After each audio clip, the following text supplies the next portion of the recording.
All right. So welcome everyone to the Long Time 1135. Tom, do you want to kind of go over some general WebEx sort of rules before we get started?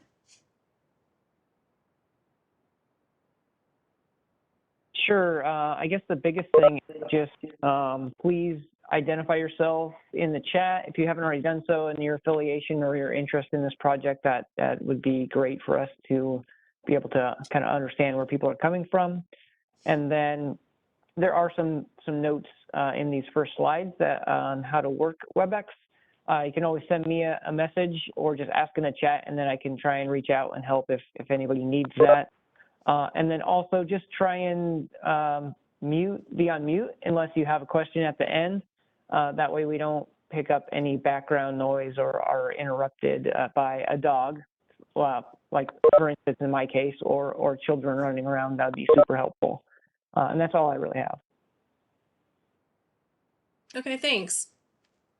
So if you have any questions, send to Tom. Again, there's the mute button and then the chat. I think most people know how to work the chat, but if you have any questions, feel free to send the chat. This is just sort of an overview of how to do that. You've got the little bubble here, and then if you click on that, you can open chat. And then if you want to just send it to Tom, you can. There's a way to select the person to send to, or you can just send to everyone.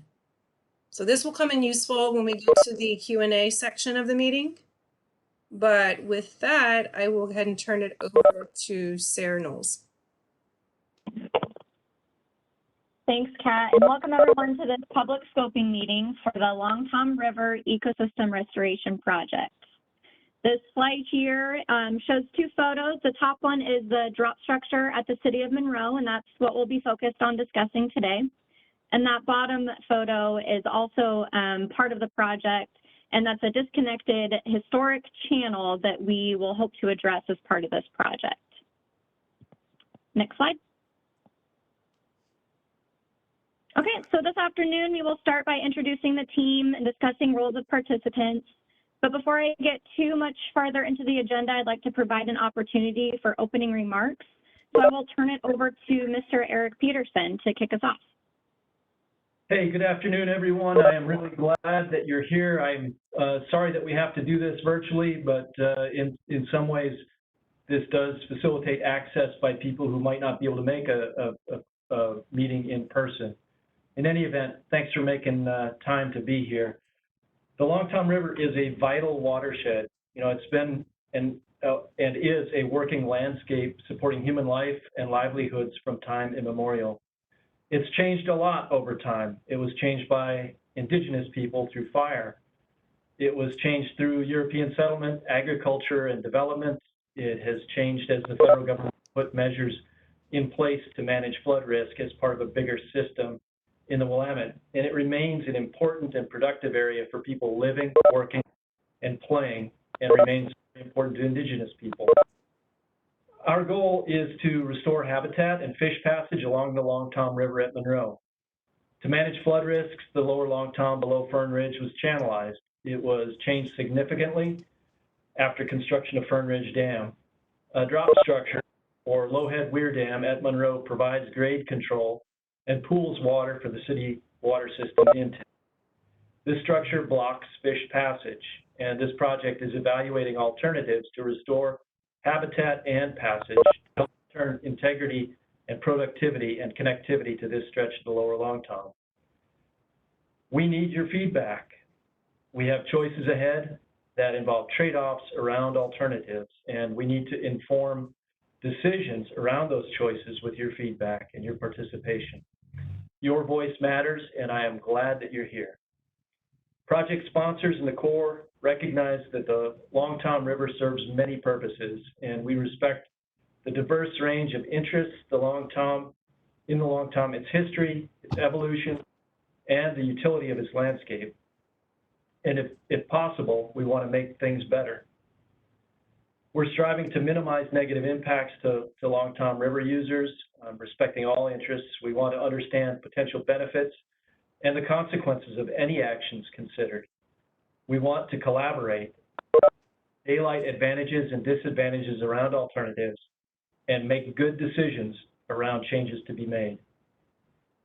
We want to be accountable partners to you all. We're happy to work with our sponsors and partners. We see this as a unique opportunity to make a very positive difference. We're incredibly honored to work with the Confederated Tribes of the Siletz Indians, the City of Monroe, and the Long Tom Watershed Council on this really important initiative. By being here today, you're making a statement that this is important to you. Thank you for your engagement in this opportunity. It is my most sincere hope that this is another step forward in positive change for the watershed and for the people who depend upon it. Thanks, everyone, and thank you very much, Sarah. I'll turn it back to you. Thanks, Eric. I definitely share your enthusiasm for getting this project kicked off. Next, I will turn it over to the City of Monroe for opening remarks. Well, thank you so much. I'm Steve Marchinenko. I'm the city administrator for the City of Monroe. I also, for the last 3 years, have been the city's water operator. So I do have a little bit of familiarity with the Long Tom River and what it does. The city has been involved with this project for many years, over 5 years. We've had 3 mayors involved, a couple city councils, and every one of them is enthused to be able to partner and create a better ecosystem, create a destination place for the City of Monroe, particularly aligning with our new Riverside District Master Plan, and create better water quality and a better environment for the citizens of this area to be able to enjoy. Stan, would you like to have an additional comment? Yes, sorry, I had myself closed out. Thank you, Stan Vandy Wettering with Confederated Tribes of Siletz Indians.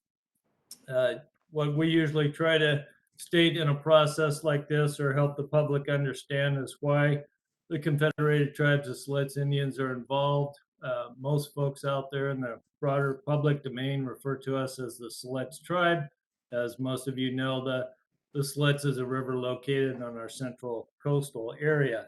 But in fact, the tribe is not just a tribe, it's a confederation of multiple bands. The map that's shown here that you're looking at now shows various historic bands and their language, associated languages, and essentially those folks that compose 27 to 28 different bands across Western Oregon were all pushed onto a reservation that was composed of about 1.1 million acres and was located in the central coastal region. So when we think about, when the Confederation thinks about areas of importance to us, both historically and currently, that's what we consider. When we, if we fast forward from historic distribution to current times, we have today approximately 400 to 500 tribal members located in the cities of Eugene, Salem, and Portland. So a fair distribution there. We also have additional membership or members that live in small towns like Veneta, Junction City, Monroe, and Corvallis that are closer to this specific project that we're looking at. These members need and desire all the same things the non-Indian portion of the community does. Those being clean water, healthy habitats for fish and wildlife, open spaces, and recreation opportunities, to name just a few. And with that, I'll pass it back to Steve or Kat. Thanks. I can actually take this one back to walk us through the remaining agenda. So we'll just really talk through the participants, obviously, and then discuss the project location and background, getting into the alternatives and some of the core planning process. We'll highlight next steps, and then at the end of the presentation, we will try to answer as many questions as possible in our allotted time frame. As Tom and Kat mentioned in the beginning, please enter any questions throughout the presentation through the chat function. And if we're not able to address all of the questions today, we will be able to post the questions with some responses to the core website. And we'll discuss a little bit more on how to exactly submit comment, and question at the end of this slide. Next slide, please. Okay, getting into introductions. I will invite those that I'm introducing to turn your cameras on so the group here can put faces to names. I'll begin by saying I'm Sarah and I'm the project manager for this project. And I'll run through the entire team since it'll be a lot quicker for just me to speak on it. We have Kat as our NEPA specialist, and we actually just had a new PDT member, Elliot. He's on the line, I believe, and he is our plan formulator for this project. Ben is our technical team lead. Rachel is our fish biologist. Kristen and Tracy are splitting the cultural resources work for this project. And Lauren is our economist. We have Sean as our GIS guru. Amy is our real estate specialist. Tom is our public affairs specialist. And Wendy, I do think I saw her comment in chat. She works with the Willamette Valley Project Office. And then Adam is in cost engineering. And this covers the core staff. And so the next slide will cover our sponsors and who we will be working with closely on this project moving forward. So from the City of Monroe, we have John, who is our planning commissioner, and Steve, who has introduced himself already, and he is our city administrator for the City of Monroe. And moving on to our other sponsor, the Siletz tribe, we have Andrea, who is the environmental protection specialist, and Stan, who has also already spoken today, and he's our biological program director. And I believe the next slide covers a very important partner to this project, and that's the Long Tom Watershed Council. And on the phone, we have Dana. She's a special projects lead. Jed is a fish biologist, and Kevin is a volunteer consultant to the Watershed Council. And that covers our full product delivery team for this ecosystem restoration project. Thank you, Sarah. Sarah mentioned I'm Kat Herzog. I am planner / NEPA specialist for this project. So I kind of wanted to just start the evening to go over what a continuing authorities program and Section 1135 project is. So continuing authorities program, or CAP, is a program that's really focused on smaller scale problem solving for local communities. They are competed nationally for funding. So we're super excited that we're able to get the funding for this project.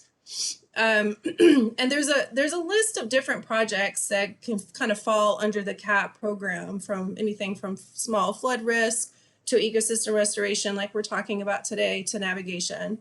So Section 1135 is really focused on aquatic ecosystem restoration for a Corps owned structure. So if the Corps owns a structure, and if there's a way that we can modify it to provide improvements to the local ecosystem, that is what a Section 1135 is.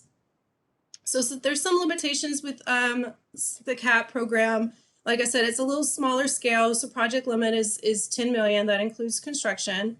And then all of CAP studies are cost shared with sponsors for the majority. There's percentages for depending on which section you fall into. But the cost shared for the sponsors for this feasibility study, and then also for implementation, which includes design and construction. So on the right of this slide, you can see a figure just to kind of show where we are. You have the Fern Ridge Dam at the bottom of the left side. And as you go downstream, you get to this Ferguson drop structure. And then moving over to the right side of this figure, you can see Ferguson's at the bottom. And then we have Stroda and then Monroe. So for this 1135 project, we're just focusing on the Monroe drop structure. And so why were the drop structures built in the first place? So in 1943, the Corps implemented the Long Tom River Channel Rectification Improvement Project. And so the purpose of these structures was to increase the capacity of the channel downstream from Fern Ridge Dam. And so we're able to find a pretty cool picture, props to Wendy, to be able to give us this on the drop structure actually being constructed. So going to the Monroe drop structure, this what's in the yellow in this figure is the project boundary for this project. Excuse me. In the middle of the main stem of the Long Tom, you can see that's where the drop structure is located. And so we're focusing on the main stem of the Long Tom, and then also to the east side of just adjacent to that Long Tom is the adjacent side channel that we're going to be focusing on for this project. And I will turn it over to Steve so he can give some more detail on this. Well, thank you very much, Kat. What you're looking at, in essence, is our city park, and that's what the citizens here refer to it as. It's a very important area for us. Right at the moment, we have 2 nesting pair of eagles, 3 otters. We had 5 nesting pairs of geese this year on our large wastewater pond. A plethora of wildlife is in this area, and lots of folks go there to hike, walk, and observe and enjoy this particular resource. This 1135 project is important to the city of Monroe. We would like to see a restored ecosystem. We'd like to see the fish pass by the city. We would like to see our Riverside District Master Plan embrace this area because, in essence, that's what this planning has gone into, and this is the idea of the citizens to be able to further enjoy this, and this project is going to enhance that and play right into what we need. In addition, and no less importance, is I'm pulling water from the Long Tom River for the citizens. Anything we can do to make the water quality better, we're for it. We want that to happen. So all of these factors play into making this not just a destination spot, but also improve the healthy, high-quality water that the citizens should be able to enjoy. Stan, would you like to add more to this in terms of how this impacts the Confederated tribes and how this will further enhance our project?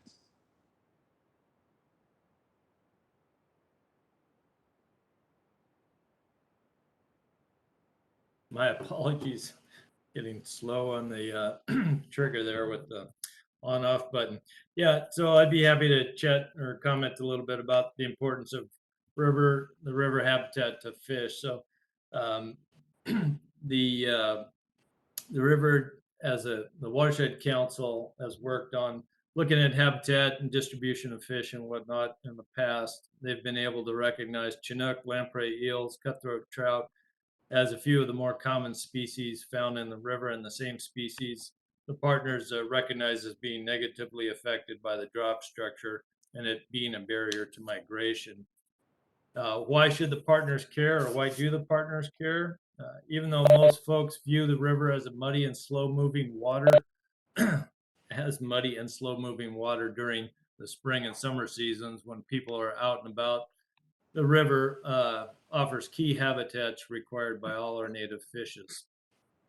These habitats include slow water refuge during floods, small springs that produce cool water pockets during warm summer months, cover from predators, a diversity of substrate types that create a diversity of aquatic foods, and riparian cover, to name a few.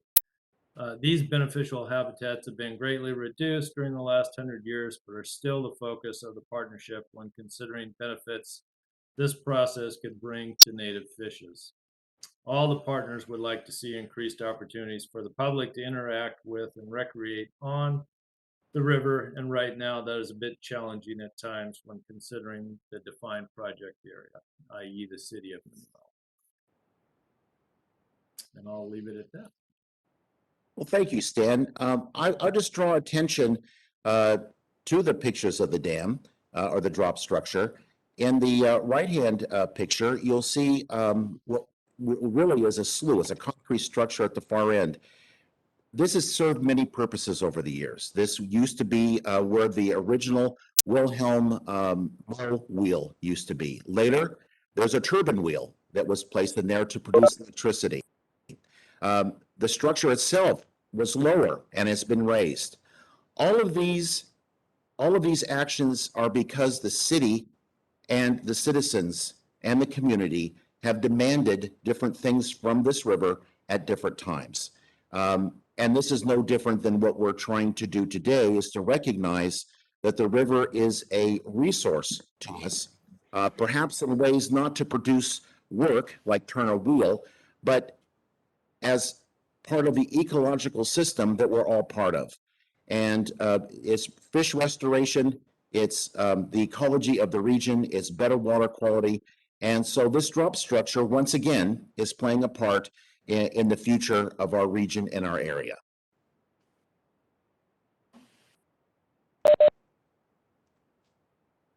Thank you, Steve. So I'll just go over the alternatives development process that we have at the core planning process. I don't want to spend a ton of time here, but just to kind of give everyone an overview of what it means and why we do a feasibility study. So we're really just starting with identifying problems and opportunities, identifying goals and objectives, establishing any planning constraints, formulating alternative plans that meet objectives and do not violate those constraints. And those pieces are really in this figure right here to the right is the scoping, trying to really understand what is the problem, how do we solve it, what are the opportunities, what goals do we have, what objectives do we formulate to achieve those goals, and then developing those alternatives to try to solve the problem in the best possible way. And so this risk-informed decision-making here, the figure to the right, you have this scoping, and that's where we are today. So we really are looking for public feedback on some of this information, so then we can use that information to further develop our alternatives. So then the next step would be plan formulation, where we look at the alternatives, we evaluate, we compare, and eventually we get to this arrival of a recommendation, a recommended management solution, and that's this deciding block here, which then we'll take that. So that's, final approved feasibility study. And then that goes, we're not done, that goes into implementation phase, the design and the construction. And then this little arrow on the outside is just this evidence gathering. So as we continue to work through that process, we are always learning, we're always gathering more information. And so some things may need to be changed. We may have to take a step back because we learn and we come across some new data. So just really important to understand that it is iterative, the process, and that today we're at this scoping phase. So identifying the problem statement is really important because we want to understand what exactly are we trying to solve. Not how we solve that in the problem statement, but just what are we really looking to do. And so here for this project, the problem statement is channelization of the Long Tom River, located at the City of Monroe, with the disconnected side channels has reduced the length of the river, reducing the available amount of habitat, especially focusing on the drop structure itself, acting as a fish passage barrier. And so looking a little bit more into those problems and sort of dissecting it and looking at opportunities. So I think I hear a little bit of feedback. If everyone could mute their line. And then that'll Hey, Stan, you're not on mute. Sorry, there's no.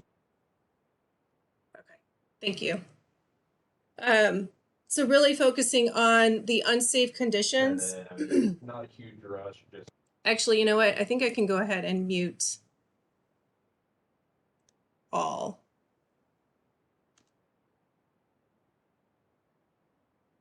Okay, so I just have mute all. If you need to talk, please unmute yourself. But so focusing on the unsafe conditions for the public at the drop structure with limited public access, and then the poor water quality issue that's been identified. And so because this is an ecosystem restoration, the objective is really to focus on improving habitat. But as a result of those improvements, we're anticipating that will improve the drinking water. Another opportunity is increasing public access to the river. an adjacent area for recreational purposes, and other development that's compatible with city's land use and planning efforts. So really trying to incorporate some of the future development that the city has into the alternative planning. And a very important opportunity is reducing any safety hazards along the river. And then also potentially offering outdoor educational programs for the local community. That fish barrier, the additional problem of the fish barrier with providing flood protection to the local community. So an opportunity there is looking at fish passage restoration using the current standards and criteria. And then also looking at additional flood storage to reduce that pressure of the channel conveyance.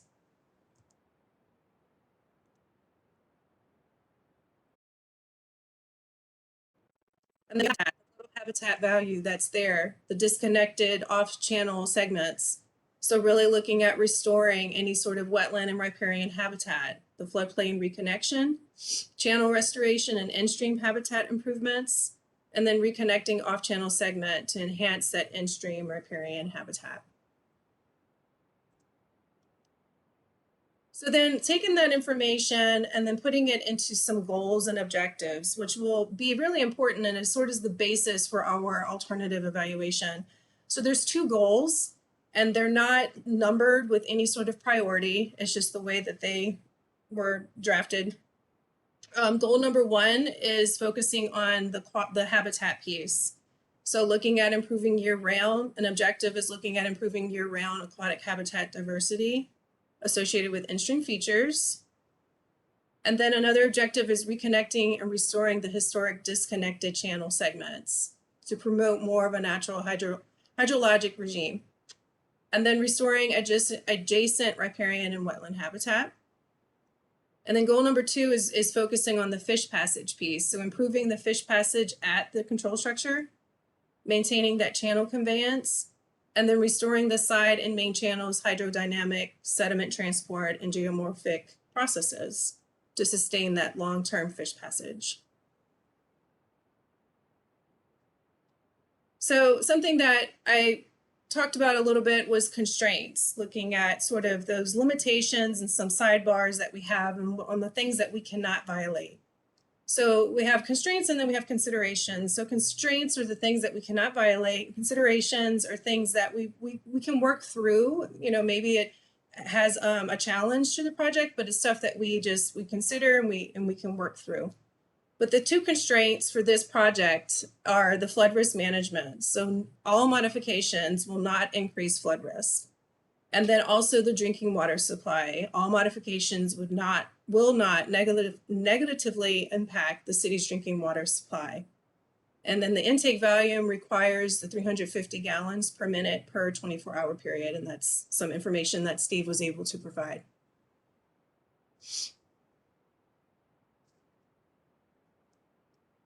Looks like I might have lost some connection.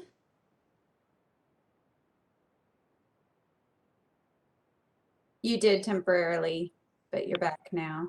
Can you hear me? Yeah, you're good now. Yes, City of Monroe can hear you. Where did I stop? Where did I cut out at? Was it the constraints? At the constraints. Okay, thank you. So the 2 constraints that we have, that we will not increase flood risk, we will not negatively impact the city's drinking water. And then we have a list of considerations. So things that we're considering as we're working through the process. Things like infrastructure, there's a highway bridge that we're considering, making sure that we have thought about that, and that's part of the alternative development and evaluation.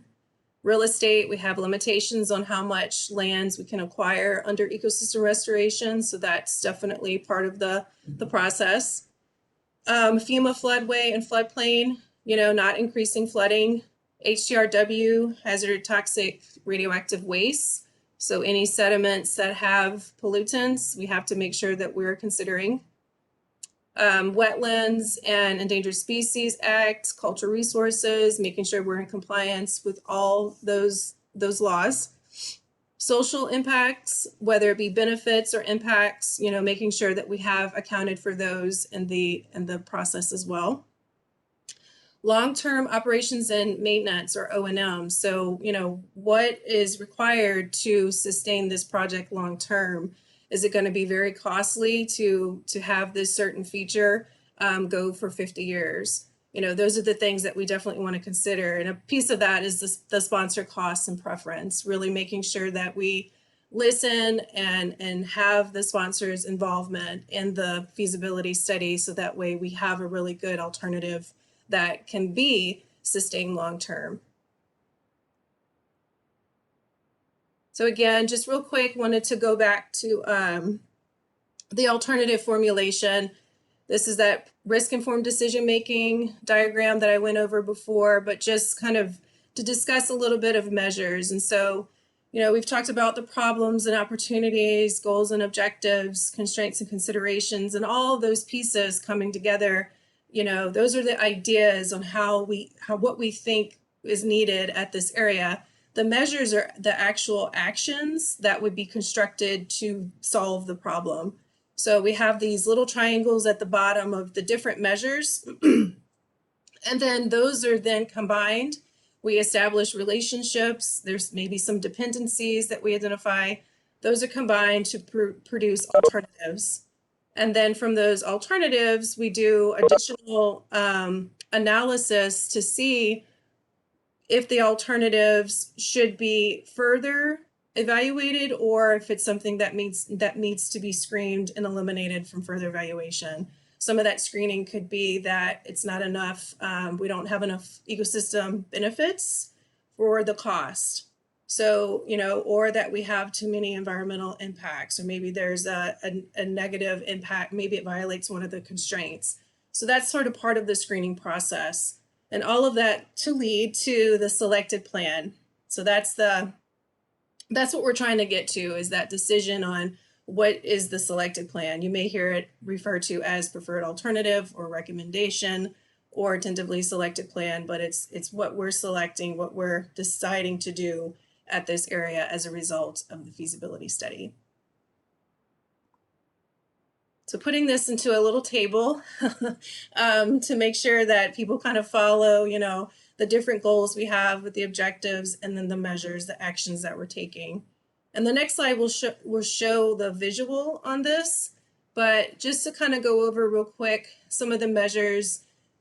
We, the Corps, the PDT, with the sponsors and the partners, got together and sort of brainstormed ideas on what can actually be done at the project location, you know, constructed to achieve these objectives and to fulfill that goal, those goals that we've identified.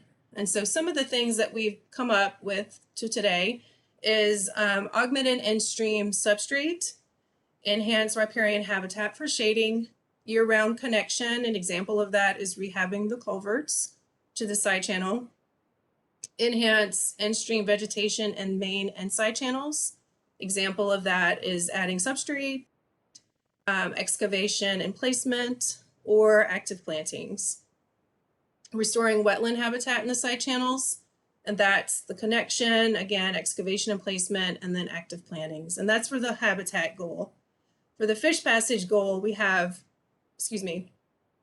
notch or lowering the dam, complete removal of the dam, and potential removal of sediments. With those measures, we would have an associated rock ramp with that, which would help with fish passage. Also, another measure for fish passage is improving the existing fish ladder. There's a potential fish bypass, which actually just completely bypasses, you'll see here in a little bit, bypasses the drop structure altogether. And then a boulder riffle complex to aid in the scouring or channel training. So this is the visual that I was just discussing. These are the measures that we have. You can see in the red is the dam. The orange is a potential footbridge that the city is proposing in the future. This blue line here is the fish bypass that I was talking about. And you can see this zoomed in picture right here that just talks about the removal of the dam, the notch and lower, the rock ramp, potential removal of sediment if needed, improving that existing fish ladder on the side. And then there's also a downstream rock ramp right here as well. You can see the little culvert here. So there's potential culverts that we could, that could be rehabbed to get that connection. And then the green diagonal lines is where there's potential for habitat restoration. So we have that in the side channel and then also in stream. And with that, I will turn it over to Steve. Well, thank you, Kat. Again, all of these measures are welcomed by the City of Monroe. It is in alignment with a Riverside District Master Plan, as the city is forward-facing to the river. It enhances, these options all have the ability to enhance the ecology, the ecosystem, as well as the enjoyment of the citizens of not only Monroe, but of the region. We are looking forward to completing a long journey. As I mentioned, we've been involved with this for over 5 years. And we will probably spend a few more years getting to the point where we can see some results of this. But it is exciting from a viewpoint to see progress and how this area can be enhanced for all the citizens and the Confederated tribes.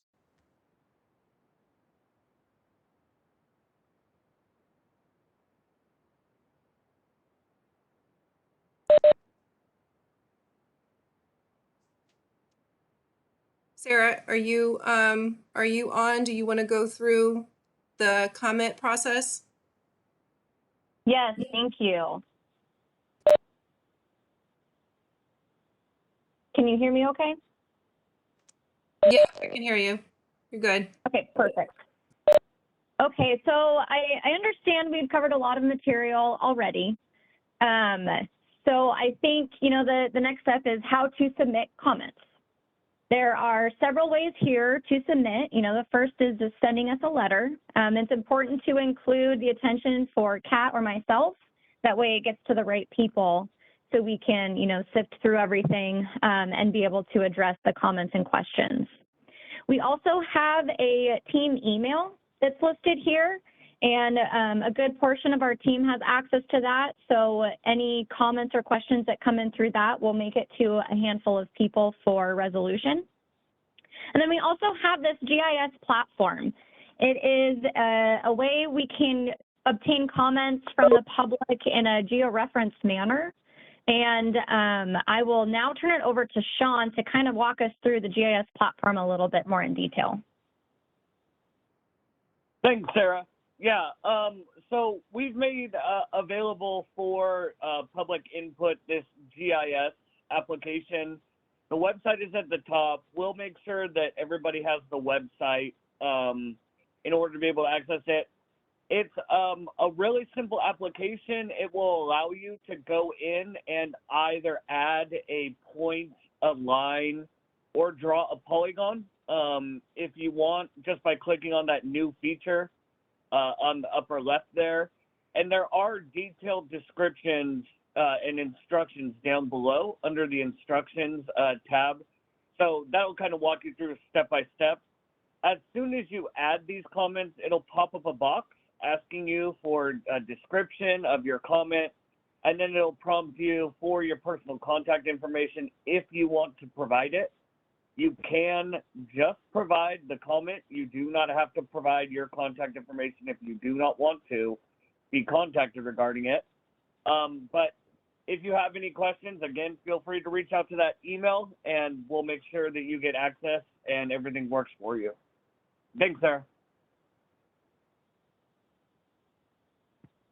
Great, thank you, Sean. Okay, so what are our next steps? The product delivery team will continue the alternative development and evaluation, which will eventually result in a recommended plan. Our draft report and associated public review is planned for next spring, with the final report scheduled for the end of next year. However, in order to construct what we are proposing in this report, there are still several steps required, which is that last bullet point that you see here. That includes another agreement with our sponsors, plans and specs or design phase to complete the design that we propose in feasibility. And then we also need to obtain funding prior to getting a contractor on board to get construction, to actually see something on the ground. So bottom line here is that there's still a long path ahead of us before we see something on the ground, but it's exciting time to get it kicked off right now.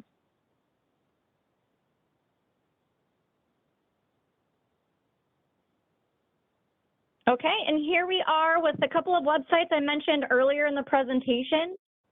There are lots of information that's listed here. At the end of this meeting, the presentation is being recorded, so we will post it at least the core website. I imagine it will be available on the City of Monroe and Watershed Council's websites as well.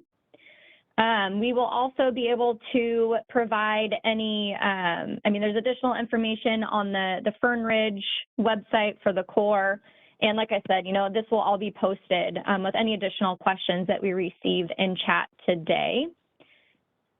And with that, I'm looking through chat right now and I'm not seeing any specific questions. So I will pause here and allow for folks to enter questions in chat. I am seeing a couple website links. This is really helpful information, so thank you, Tracy, Dana, and Sean, for providing links. It's much easier to copy and paste instead of trying to write things down by hand.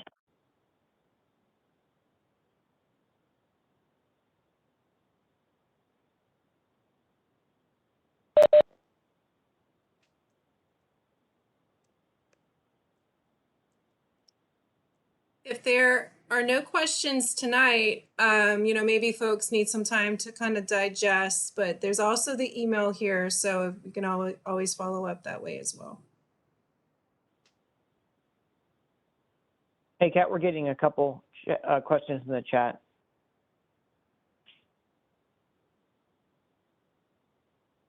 Do you want to go ahead and read them? With presenting, it's hard for me to be able to see what those are.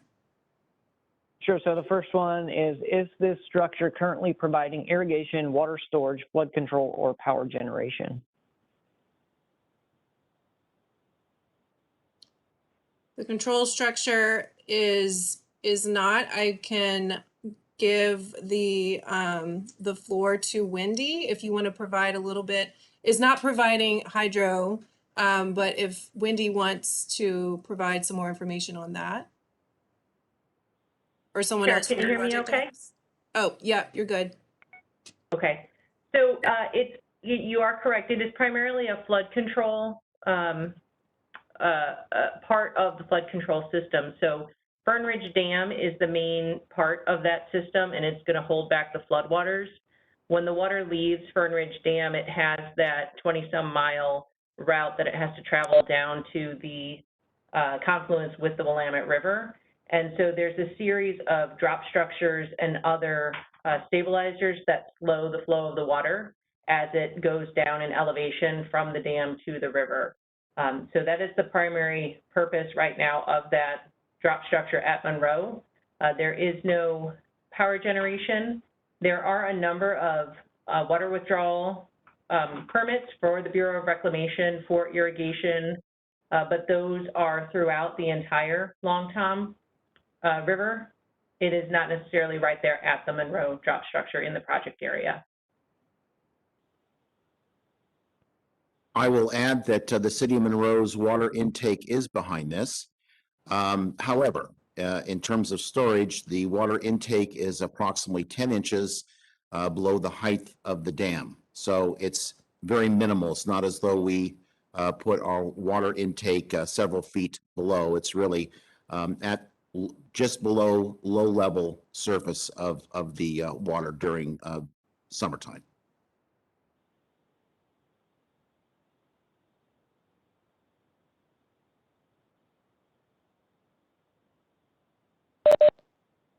All right, the next question was, is complete removal of the drop structure a possibility? The complete removal is a measure that we have at this time, that we are looking at. So it is a measure that we are evaluating at this time.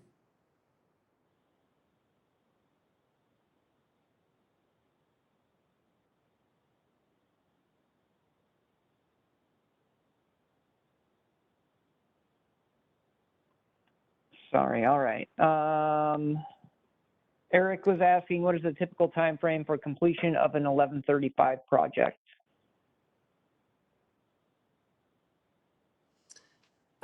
So for the study, for the feasibility study, we're looking at from kickoff to getting the final report approved, typically about 2 years or so, depending on funding and how, that those pieces come in.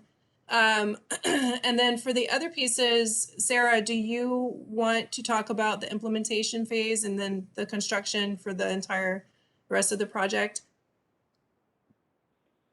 Sure. And this is all depending on the approval process. We first have to have an agreement signed between our sponsors and the Corps, and there's legal reviews, and our division office has to review these types of agreements. So sometimes the agreement phase takes a little while to get through.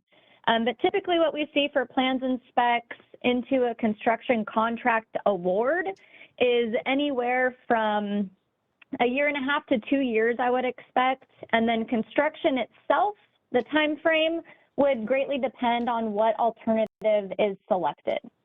So talking hypothetical extremes here, a full drop structure removal will obviously take much, much longer for the construction phase than if we were to just go in and include some plantings for wetland species and some boulders to add some habitat structures. So the construction piece itself will take quite a while.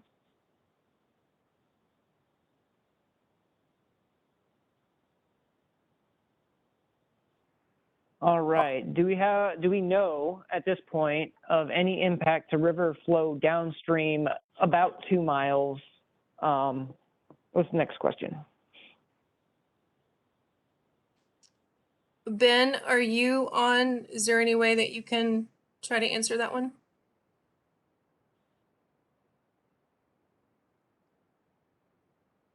He might have had to jump off. So Ben O'Connor is our. Oh. Sorry, I'm back. Double mute. I mean, that's the stuff we're going to be evaluating with all the different alternatives. I mean, gut feeling, I think there's not going to be much difference that far downstream. But I mean, that's part of the process we'll be working through. And that was, I believe it's listed as one of our kind of constraints or considerations, is to make sure that anything we do does not impact flood hazards. Thanks, Ben. Okay, the next question, are there any diagrams or other graphics showing some of these alternatives in a more descriptive way than points and lines on a map? And how are likely changes to flows from climate change incorporated? So 2-part question. Maybe the first one about the graphics in a more descriptive way. And I don't know if we're to that point yet. And then we'll go to the next part of that question. So the graphics for the alternatives, right now we're really just trying to get that initial array of alternatives, and then from that, then the next step would be sort of looking a little bit more at the details for those measures that have been identified on the figure itself. So, by the time you see this like a draft for public review in the spring, we will have more details and more figures to be provided. And then the other one. Kat, oh, go ahead. Sorry, I was just going to say is just reminding people that we've done some work on this, and just correct me if I'm wrong, but part of this public meeting process is just trying to get an idea from and ideas that we may have to include or may want to include, which would make more work for those graphics and graphics for alternatives. So we're just really early on for that to happen, correct? Yes, thank you, Tom. Okay. And then second part of the question was, how are likely changes to flows from climate change incorporated? And so when we get to the point where we're doing the modeling, you know, and showing that whatever we end up selecting, the selected plan, we will be looking at that information and having climate change incorporated with those model runs. You know, that is part core policies to look at climate change, and so we will be doing that under this project as well. So that is to come. But again, like Tom said, we're really early on in the planning phase for this one. Okay, the next question is, so is it worth keeping this structure in place if it's only doing some flood control and not much else?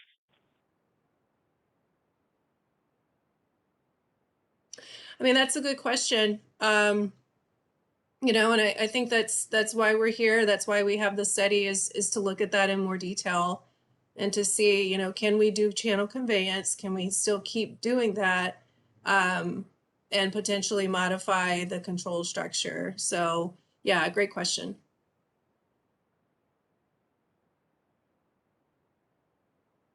Okay, the last one right now, which might be good timing, is at the open house meetings, and I'm not sure which ones these are, but there was absolutely no concern for the wildlife that use the side channels. Has there been any consideration or plans to not impact or improve habitat for the wildlife that use the side channels? I'm not sure about the open house. I mean, we haven't, maybe that was a different effort that was done for open house. This is the first time we're doing a public meeting for this particular project. So I'm not too sure about that one, but the side channel for wildlife, you know, we will be looking at, so the way that we would be doing this is looking at habitat benefits. And part of that is focusing on what sort of, you know, not really focusing on a certain species, but just the habitat as a whole and looking at aquatic habitat.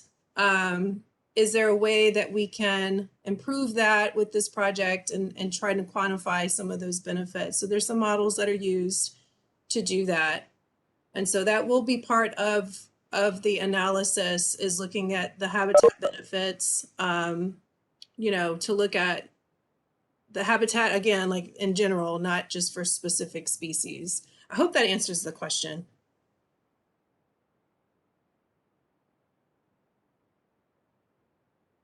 And the next one, could you clarify if the drop structure is for flood control or to slow the river flow?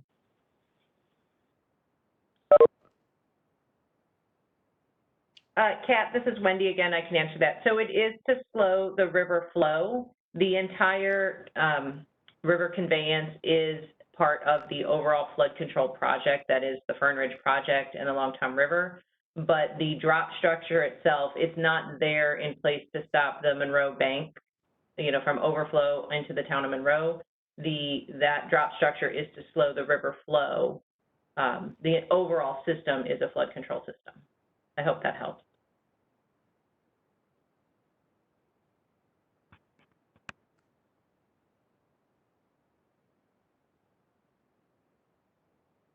All right, that's all I'm seeing. I don't know if anybody's on the phone specifically and not calling in with a computer, but perhaps we wrap it up. And if I see any more questions, I'll copy them, and then we can maybe send answers to that person directly after this meeting.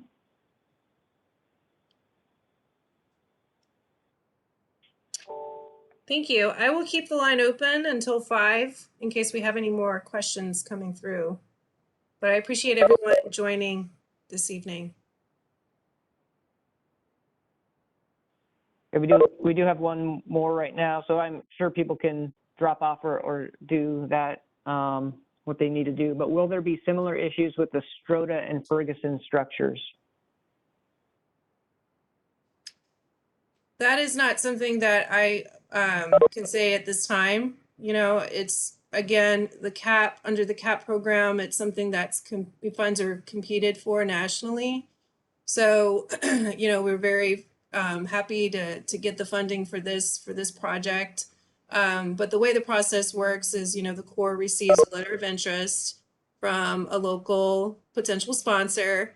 And then from that, we enter a cost share agreement. So there's a lot of steps to get to this feasibility study process. But at this time, you know, I cannot say if that's in the future or not. Hey, For the Kat, if I could Corps, I don't know jump if I was going to say for the Corps, I don't know if the Long Tom Watershed Council wants to talk a little bit about that. Well, the Ferguson structure has already been pretty well bypassed. And if somebody wants to talk in more detail to that, it really hasn't affected hydrology other than providing another path around that structure. But Wendy, do you have any thoughts on that one?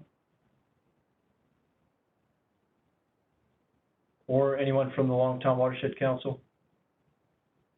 This is Dana from the Long Tom.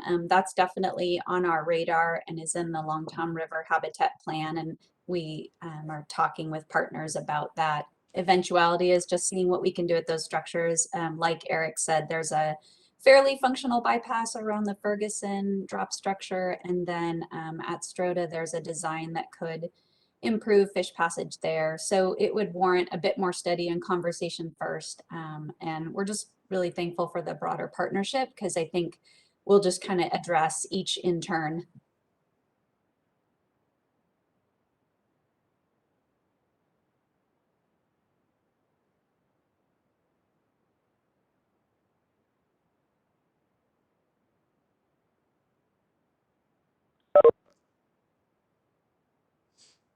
All right. Is that all the questions so far, Tom, or was there anything else? No, that was the last one of the group so far. We've had a couple thank yous, so thank you for everybody else for joining in and participating. We appreciate the thank yous as well as the questions.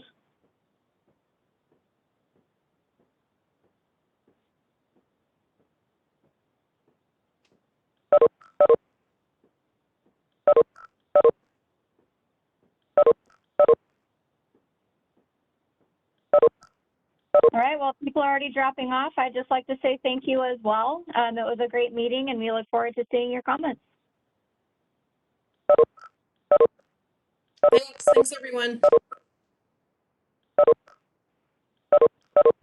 City of Monroe, thanks everyone as well. Thanks, Steve. Thanks, Cora folks. Have a good night. Thanks, Dana. Thanks, Dan. Have a good evening. Thanks, Dan. You fixed your camera. Good job. Thanks, Dana. And everyone from the court, thank you all very much. I'll see you all, I'll let go. Tend to our water plant. Enjoy. Thanks. Have a good evening.